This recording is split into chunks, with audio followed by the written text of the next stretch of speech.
L'agriculture est bien quand vous faites un gros investissement et savoir pour qui produire. Vis-à-vis de la quantité que vous avez en production, c'est comme ça que vous pouvez aussi avoir beaucoup plus de rang. Ma grande sœur, elle est jeune entrepreneur, elle fait dans l'agriculture. Souvent, nous avons certaines difficultés puisque nous investissons peu et parfois, en 45 jours, ce n'est pas possible d'avoir la somme dépensée.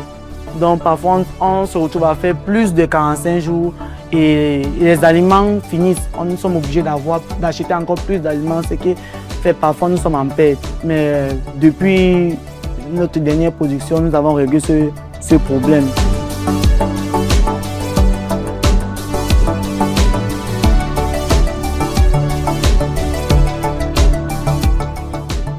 Pour le football, c'est pas toute la vie. On joue pratiquement juste pour 20 ans maximum. Mais après ça, on a la vie. À part de foot, on a un autre truc, on a d'autres trucs à faire. Maintenant, l'agriculture, c'est un peu comme un travail sans retraite.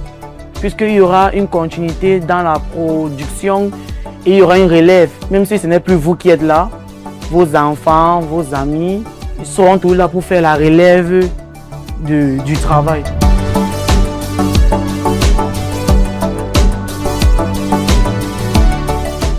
Je vais d'abord commencer par la ferme, puisque j'ai déjà une petite expérience dans la ferme, l'élevage surtout des poules. J'ai déjà une expérience dans ça, c'est de là-bas où je vais me lancer.